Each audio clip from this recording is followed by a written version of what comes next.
আনো। এই তুমি খাইছো? খাবো। কি রান্না করছে বাসায়? তো ডাল ভাত। কি রে, এত তরকারি আছে, তরকারি দে, শুধু ডাল দিয়ে খাবে না?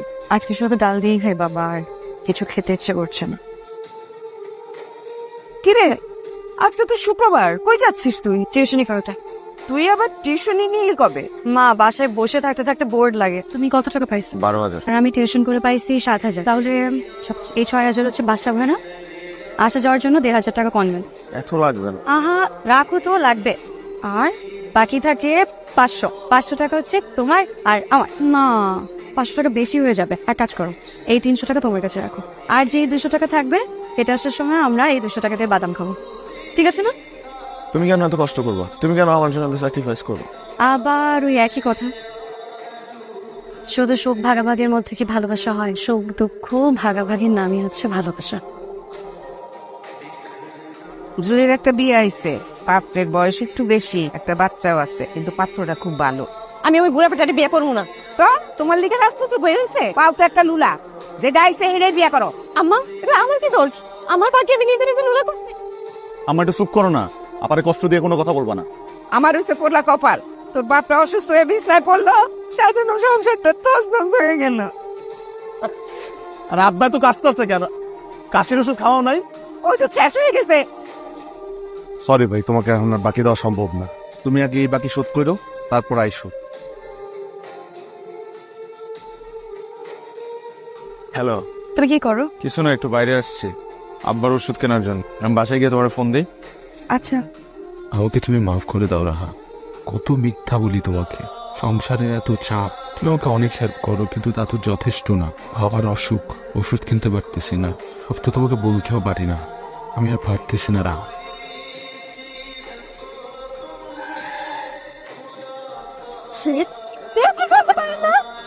দেখেছো মানে, আপনারা তো আমার উপর গাড়ি উঠাই দিচ্ছেন।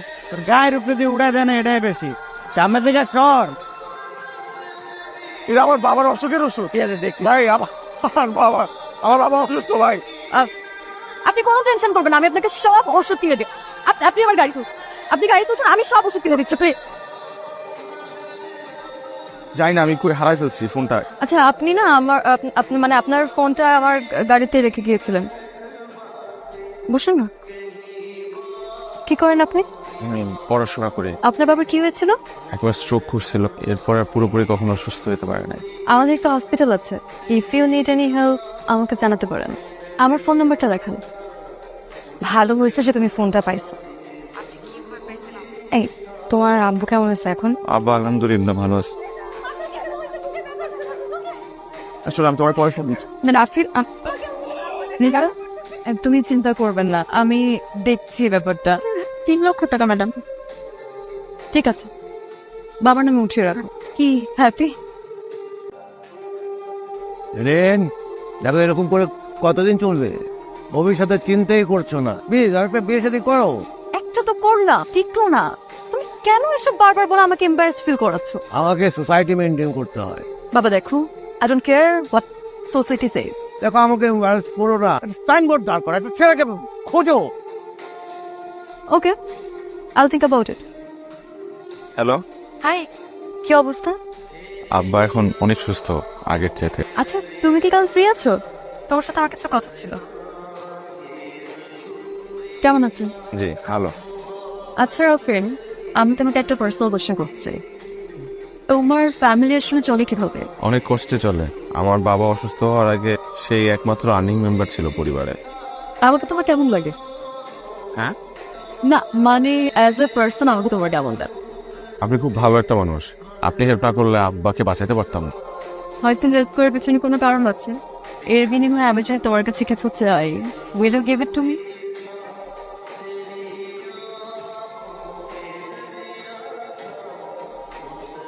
এই ছেলের বাবাকে বাঁচিয়ে তুই তো ওকে তোর খাঁচায় পুরোপুরি বন্দি করে ফেলেছিস। ইয়েস। মানে এই বাগারটারে দিয়ে তুই কি করবি? বাবা আমাকে বিয়ে দিতে চাই, আর আমি যদি এখন তার পছন্দ মতো বিয়ে করি, আবার সে খাঁচায় বন্দি জীবন শুরু। আমি ওই জীবনটা চাই না, তাই আমি ভেবেছি আমি একটা পাপেটকে বিয়ে করব। আর এই ছেলেটা হচ্ছে সেই পাপেট। আমার উপর কোনোদিনও জোর গলায় কথাও বলতে পারবে। আন্টি, এটা আপনার জন্য। পছন্দ হয়েছে মা। ভাইয়া এটা তোমার জন্য, এটা তোমার জন্য, এটা রাখো প্লিজ। আমি শুধু চাই তুমি সারা জীবন আমার সাথে থাকো। নতুন চাকরিতে কত স্যালারি পাও তুমি? ভালোই তো ভাই। রাতে ফোন এঙ্গেজ থাকে কেন তোমার? কোথায় হারিয়েছো? কোথায় হারাই যাবো? অফিসের কিছু কাজ থাকে ওগুলা। রাফিন, তুমি আমাকে ভালোবাসো তো? হ্যালো, তুমি কোথায়? আমার সাথে এখন একটু দেখা। জি স্যার, আমি আসতেছি। যাইতে হবে বুঝছো, অফিস থেকে ফোন দিছে। তুমি একটা সিএনজি নিয়ে বাসায় চলে যাবে, তাই না? কি চুপ করে আছো কেন? কি বলবো, আপনি বলেন। তোমাকে না বলেছি তুমি করে বলতে? কিভাবে আপনাকে তুমি করে বলি? আপনি কই আর আমি কই? তোমাকে বলেছি তুমি করে বলতে, তুমি করেই বলো। আমি চাই তুমি সারাটা জীবন আমার সাথে থাকো। কি বলতেছে সেসব?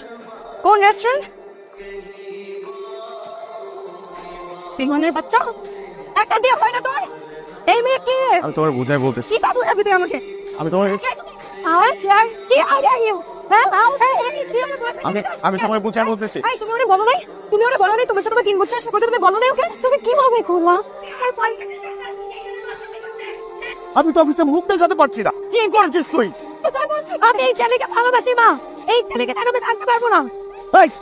এই ছেলের সাথে তোর কোনো ধরনের সম্পর্ক থাকা চলবে না। আমি এই ছেলেকে ছাড়া থাকতে পারবো না বাবা, আমি পারবো না।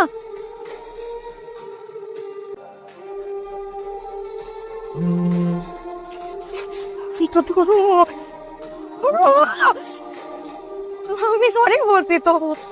আমি কই দিয়ে মই মাইয়ারে খবরদার ফোন করবি না, একদম কোনো সম্পর্ক রাখবি না। তোমার বলা কোনো কথা শুনবো না, দেখো। শুনবো না মানে ওর গাড়ি। এই ছেলেকে বিয়ে করতে চাও? হ্যাঁ বাবা। করে ফেলো। Thank you so much. Raha তোরে কত ভালোবাসে। রাহার মতো এত ভালো একটা মেয়ের সাথে তুই এটা কি করলি? ওরে সাইরে তুই আরেক মেয়ের সাথে চলে গেলি, তোর পানিশমেন্ট হবে। যদি বিয়েটা হয়ে যায়, আপনাদের এরকম পরিস্থিতিতে বা এরকম পরিবেশে থাকা লাগবে না। আমার রিয়েল এস্টেটের ব্যবসাও আছে। আমি আপনাদেরকে একটা মোটামুটি বড় সাইজের একটা ফ্ল্যাট দিয়ে দেবো। আমার মেয়ে আমার অনেক অনেক আদরে, আর ও যাকে পছন্দ করে, ও যা চাইবে আমি ওকে তাই দেবো। আপনার ছেলে তখন তো আমার মেয়ের জামাই হবে, মানে আমার ছেলের মতোই হবে। ওকে আমি আমার কোম্পানির ডিরেক্টর করে দেব। এখন শুধু আপনাদের বলতে হবে যে আলহামদুলিল্লাহ। এটা আপনাদের নতুন ফ্ল্যাট, দেখেন না? দেখো দেখো। হ্যালো রাফিন, রাফিন তুমি প্লিজ ফোনটা আমার ধরো না প্লিজ। আই এম সরি, আমার একদম করা উচিত নয়। তোমার সাথে আর দেখা করবে না। আমি তোমাকে কত ভালোবাসি। কি করলি? কি করলি এটা? কোনো কথা নাই, কোনো কথা নাই তো। তোর জন্য আমি যারে ভালোবাসি তারে ছেড়ে চলে গেল। ভাবলাম আমার কলিজার টুকরা যারে ভালোবাসে থাকুক, তার কাছে থাকুক, ভালো থাকুক, সুখে থাকুক। তুই ওরে টিস্যু পেপারের মতো ইউজ করে ছেড়ে চলে গেলি।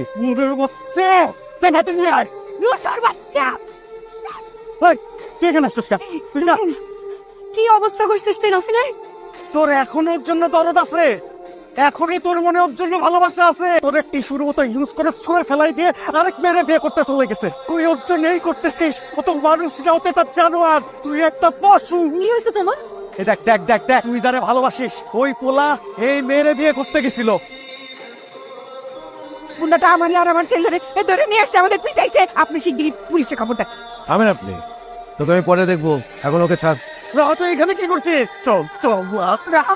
তো আপনাদের মেয়ে আমার হাজবেন্ডের জীবনটাকে একদম হেল বানিয়ে রেখেছে। আর রাফি তো তোমাকে ভালোবাসে না। রাফিন আমাকে অনেক ভালোবাসে। বলো তুমি সবাইকে বলো যে তুমি আমাকে অনেক ভালোবাসো। রাফিন চুপ করে থেকো না। রাফিন প্লিজ বলো। জেনেন জেনেন প্লিজ, তুমি কি করছো রাফিনকে আমি জানি না। আপনি তো রাফিন তোমার সাথে ভালো থাকবে না। আঙ্কেল আঙ্কেল প্লিজ আঙ্কেল, আপনি তো মুরব্বী মানুষ আঙ্কেল, আমি হাত জোর করছি আঙ্কেল প্লিজ। বুঝছি তবে কি আমার কথা শুনবো? আমার জন্যই তো এত সমস্যা। আমি এই দুনিয়া থেকে চলে যাবো। একদম যাবো। আমার বোনটা পঙ্গু, এই কারণে ওর বিয়ে হয় না। আবার যদি কেউ ওকে বিয়ে করতে রাজি হয় তাহলে মোটা অঙ্কে টাকা চাই। আমি না এই বিয়েটা করলে আমার বোনের বিয়েটা হয়ে যাবে। আমি যদি আজকে এই বিয়েটা করি তাহলে আমার বাবার অপারেশন হবে সিঙ্গাপুরে। আমার পরিবারের এই শহরে মাথা গোজার কোনো ঠাঁই নাই। আমি যদি আজকে এই বিয়েটা করি তাহলে বাকিটা জীবন সুখে শান্তিতে থাকতে পারবে না। তুমি আমাকে প্রমিস করছিলে তুমি আমাকে ভালোবাসবে। দেখো না আমি তো ভালোবাসি। এই সবার সাথে আমি করছি, আমার এই হৃদয় তোমাকে ভালোবাসতে শুরু করছিল এবং আমি সিদ্ধান্ত নিয়েছিলাম যে আমি আমার বাকিটা জীবন তোমাকে আমার এই হৃদয় আগলায় রাখবো। এই দারিদ্রের সাথে যুদ্ধ করতে করতে আমি ক্লান্ত, আমার ভেতরে কিচ্ছু নাই, সবকিছু তোমরা বুঝছে শেষ হয়ে গেছে। তুমি আমার মাফ করে দাও না, থাকতে পারবো না রবিন। আমি তোমার হাত জোর করে অনুরোধ করতেছি, তুমি আমার জীবন থেকে চলে যাও।